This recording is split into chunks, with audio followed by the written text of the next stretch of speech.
I started out as an artist. I went to Mass College of Art, and I was really good, but I wasn't good enough for me.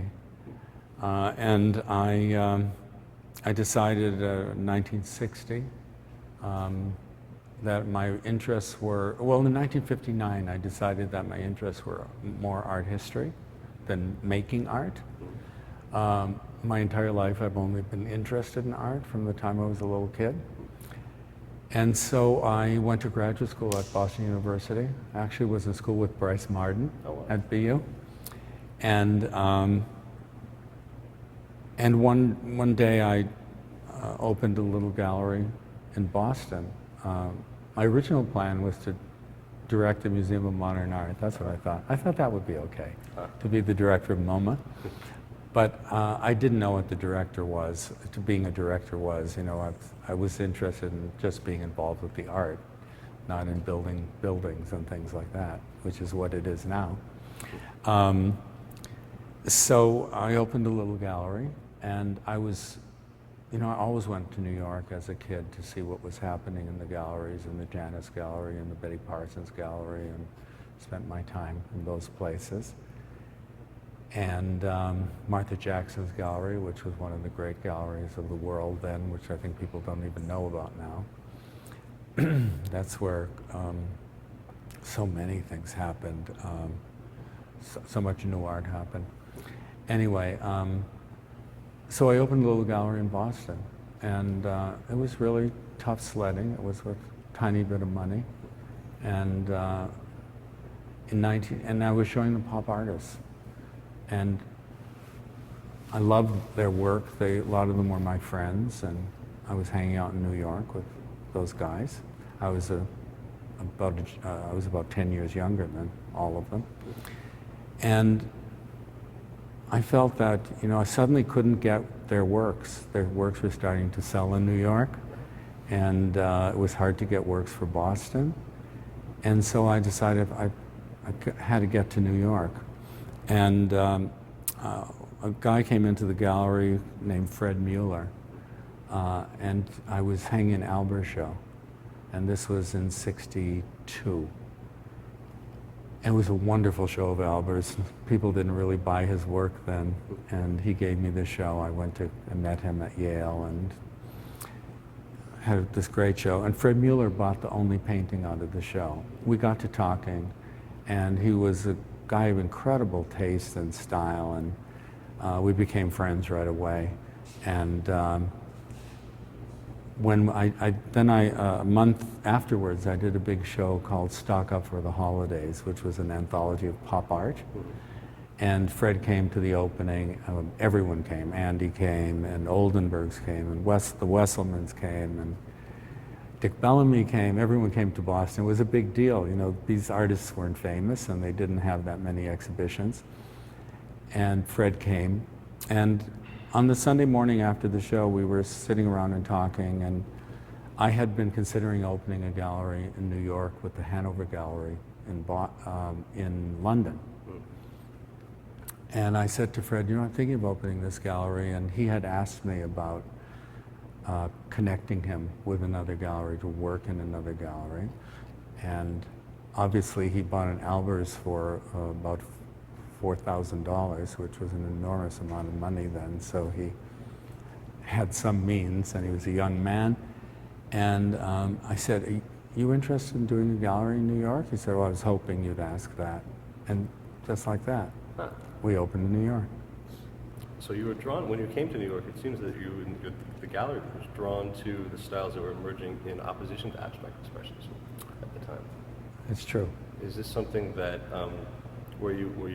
was it a contrarian position, or was this the group of people that you were interacting with, or how did that interest It was generate? the group of people I was interacting with, and it was a reality position. Every great movement ends, and something else begins. And I was there at a really interesting time. I adored the abstract expressionists. They were my heroes. You know, the idea that we've shown Rothko for so many years, I still can't get over the fact that we've unveiled layers of his career, and I think we've had 9 Rothko exhibitions. And that's a huge thrill, and I knew Mark very well. I lived across the street from him, so that was even greater. But something else was happening, and a big thing that was happening was Los Angeles. And I saw Irwin's work, and it changed my life. I think if anything influenced me, anyone influenced me most in my career, it's Bob Irwin. What was the piece?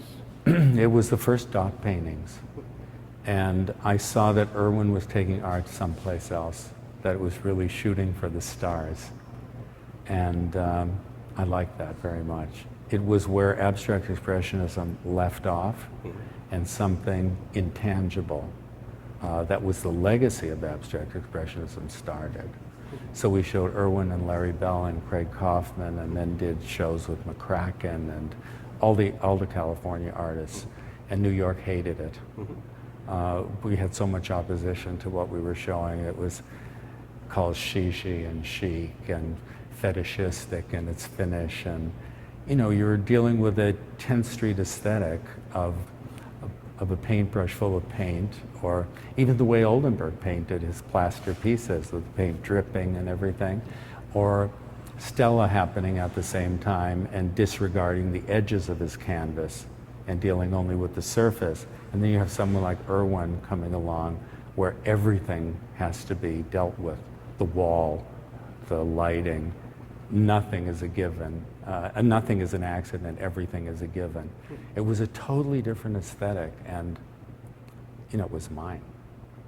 There seems to be an influence that can still be felt in the artists that the gallery shows today, which is the very rule-based, deliberate, very formalist kind of art that you see in somebody like Tara Donovan, or you see in somebody arguably like Sterling Ruby. And it comes from, and this seems to be a through line. Is this something that is a personal interest or focus of yours? You know, we only show things we love. We obviously, a gallery like ours has the opportunity of showing a lot of, quote, famous artists whose work is very saleable. But I come from a generation where it wasn't about making money. You know, you never thought you'd make a dime in this business. It wasn't a business. It was about a life in art. So I think one's taste permeates the direction of a gallery. If a gallery is more than a shop showing the newest, hottest, hippest at the moment thing, and then you discard that for the next hippest, newest, hottest thing, if you're honest about what art is, and its meaning in society, what you think is noble about it, then you follow your taste.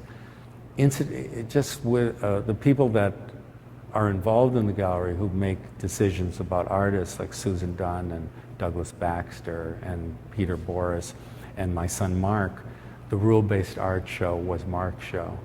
So he grew up with all of this, and Irwin was a huge influence on him growing up, I think as much probably as on me. And he sort of continues that. And I think Tara Donovan is a spiritual child of Irwin. The gallery growing from this point, do you see it expanding globally, or? Well, we'll certainly expand globally into the East. We're going to open within the next year in Shanghai, and then we'll also be in Hong Kong. But our gallery in Beijing is probably the largest gallery space in the world. It's 25,000 square feet of exhibition space. And we haven't renovated the next floor of that space, which is more space. I think that great artists will happen all over the world.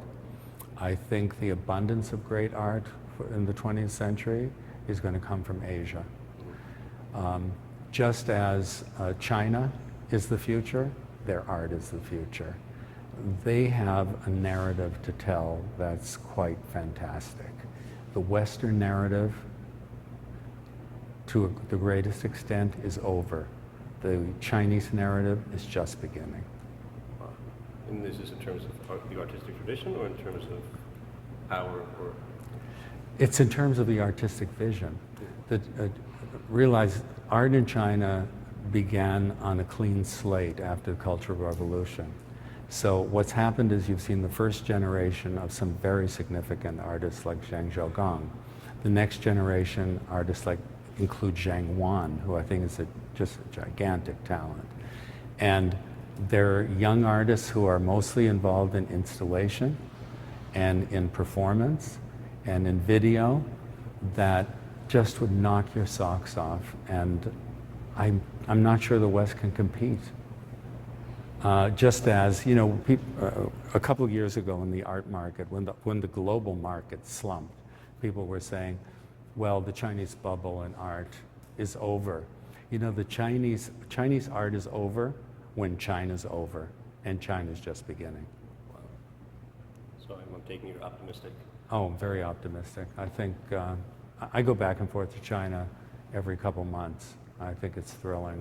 What's happening in the studios there, by and large, not completely, is more exciting than what's happening in the West. The future's theirs.